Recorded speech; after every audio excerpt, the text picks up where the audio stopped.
Hello there, my very good friends. Andy Murray here for WhatCulture Wrestling. On this news video, we're going to talk about Alexa Bliss returning to WWE as a stable leader, a big push coming for one of WWE's cult favourites, Bryan Danielson, on All In versus WrestleMania 30, which is his favourite, and Dustin Rhodes says that AEW is the only place he has truly felt respected. I've already done the intro, so hey, let's go. Let's just jump into these stories. The first one concerns Alexa Bliss. She is still missing, of course, from WWE programming. She returned in the Royal Rumble to an almighty mega pop.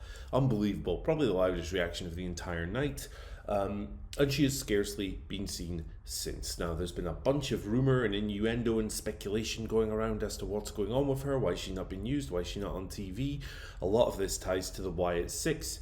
And according to PW Insider, actually, in this latest report, Alexa's actually going to be leading the Wyatt Six when she returns. Now, the report here states that she is simply waiting for creative at this stage and for Bo Dallas, Uncle Howdy, to heal up and return from injury. So the Wyatt Six is another act that has kind of gone missing from WWE TV this year. Dallas's injury was cited as the reason for this early on.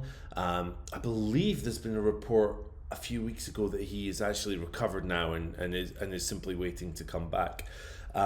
So if WWE did have the plan to tie these two acts together, it would make sense, I guess, for them to be off TV at the same time as one another. Although I personally would argue that because Alexa has been so over since she came back, you should probably use her in another capacity anyway. Like, you could slowly build to her taking over the Wyatt Six. You could have some kind of angle where she's increasingly surrounded by enemies and she needs backup, and then you bring back the Wyatts onto TV whenever Bo is ready. There are definitely ways to use her that don't need to explicitly be involved in that story directly. You can slowly build it without them, I feel. And personally, if I was the guy writing the shows, which I'm not, thank goodness for that, that sounds like a very stressful job, I would have found ways to utilise her either way. But yeah, I mean, look, the Royal Rumble return was incredible. It, of course, came at a time of great speculation surrounding Alexa's WWE future when there was a bit of uncertainty about contracts not being signed and stuff like that. And then it kind of came out that she'd signed this new deal like just right before returning in the Rumble. So it's been an interesting period for her for sure. She, of course, in the Rumble was coming off a long layoff of around a year and a half, 2 years.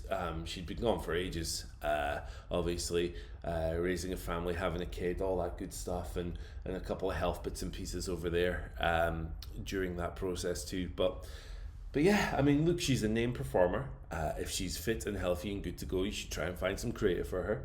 I get that TV time is at a premium, but when someone's really over, I think you use them. So, interested to see what comes of her and the Wyatts. Obviously, she was very, very close friends with the late, great Wyndham Rotunda, Bray Wyatt.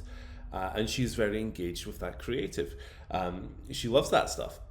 She was heavily involved during Bray's previous run, the one before he was released and came back, with Lily and all that stuff. And yeah, it's not for everyone, of course, but it's clearly for Alexa, and she's clearly into it.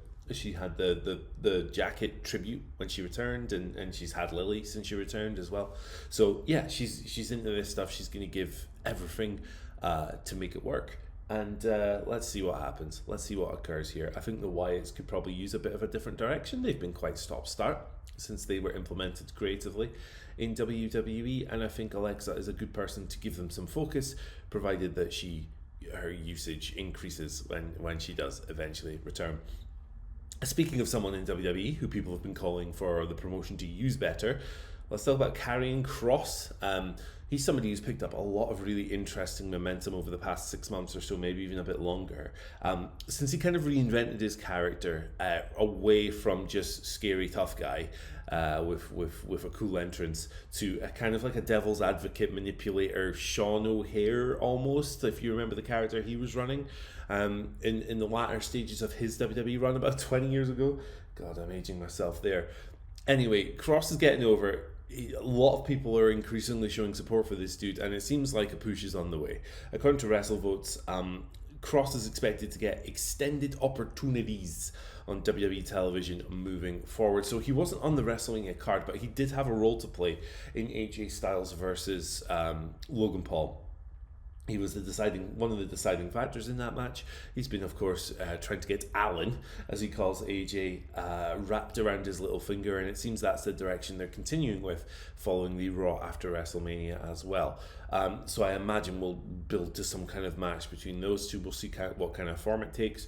Cross also cut this promo after WrestleMania, talking about his lack of usage and opportunities and TV time and all of this stuff, and it was very raw and really well delivered. It was a great promo, to the extent that some people actually thought it was a shoot, which is always fun. That's what wrestling's all about. You're supposed to be able to suspend your disbelief and get lost in this world and think the thing that you're watching is real. Obviously, that's a bit of an obtuse point to make when the promo was being interpreted as a shoot, actually. But anyway, it was a lot of fun, and it was a really good promo. So I can definitely see the case for a bigger role for Cross on TV. The character's a lot of fun. He's put a lot into it. He does little silly things, like he changes his hair depending on who he's talking to. So if he's talking to Sami Zayn, it'll be a mess. If he's talking to AJ Styles, it'll be nicely combed and all this stuff. It's just, it's pretty cool. It's pretty cool. It's a neat little touch. And Luke Cross is obviously a very charismatic guy. I think the first time I realised it was seeing his impression of Jesse Ventura, which is absolutely exceptional. It's a weird way to notice the guy's charisma in pro wrestling. But this role really suits him. I don't know if the big monster guy character was working as well as it did in NXT, at least early in that run. It certainly wasn't getting him on TV a lot. But yeah, he's a guy who, again, has not had them. I think he's only had like 2 or 3 matches this year, including like main event and stuff like that. So yeah, interesting case, because Triple H clearly likes him. He brought him back and he booked him extremely strongly in NXT. He just hasn't really found that niche for him on the main roster, but I'm sure it will come. I'm sure this new character will take off, and I'm looking forward to seeing what it looks like in an expanded role that encompasses bigger feuds and bigger matches, and this AJ program should be really good. It's certainly, hopefully better than AJ versus Logan was, but I don't think AJ was entirely at fault for that one. Let's move on to Bryan Danielson. Some AEW stories now, or at least people associated with AEW.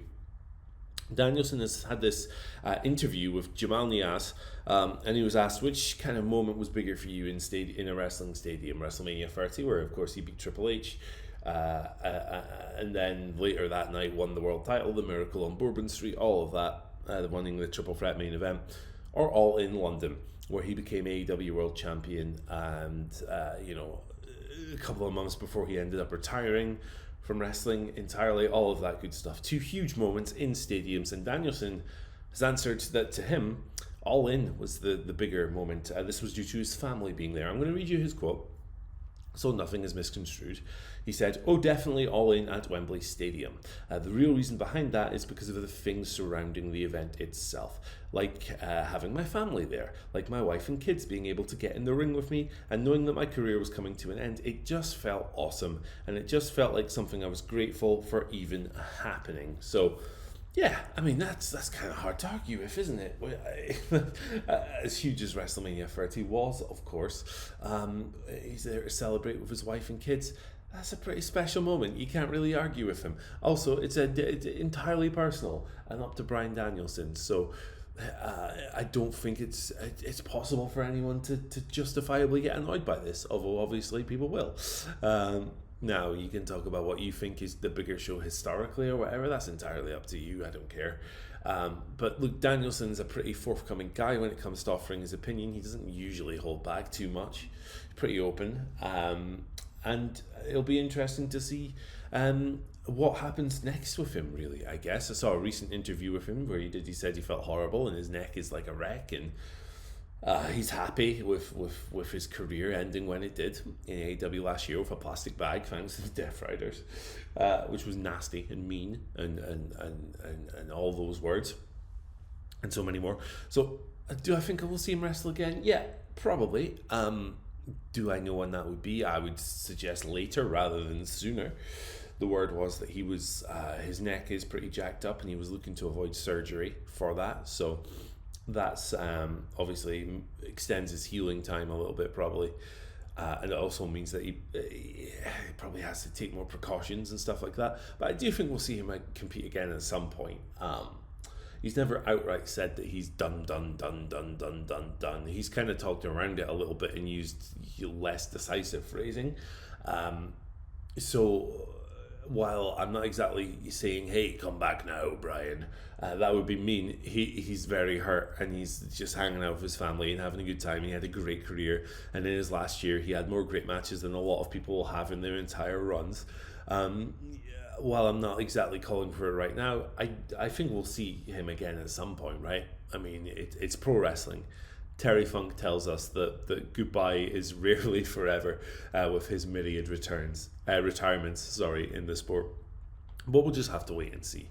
He might just be completely content chilling at home. And hey, if that is the case, and he just wants to not risk his neck and all that, totally happy with that. He had a great career. Let's talk about Dustin Rhodes next.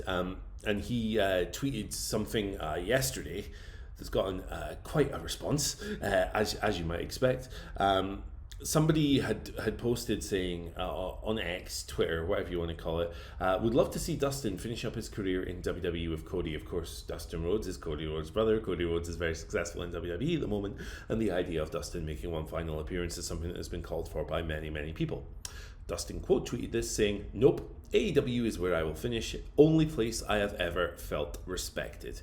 Now, when somebody replied to this saying, "This is a crazy thing to say. Your match with your family versus the Shield was amazing. You guys were the first to beat them. That's respect. I was there front row. AEW as a whole is lazy." Dustin kind of offered a bit more detail. And he said, "No, I had a wonderful career as Goldust, and I respect the out of my time with WWE. Goldust ran its course. I am having the time of my life coming back full circle as Dustin Rhodes. No hate towards them. I had 24 years there. My passion lies where I am now, AEW. I watch all companies." So again, yeah, it's kind of tough to argue with his stance. Dustin's had a long career. A really long career. He was wrestling in the 1980s, for goodness sake, as the natural Dustin Rhodes. So it's probably quite gratifying to him to kind of finish with the kind of persona that he started with, going back as Goldust. Yeah, I mean, look, that's a character that spanned multiple eras, had multiple returns, and that program with the Shield was excellent. And the whole Rhodes family stuff with Dusty and Cody, I thought that was great television, fantastic.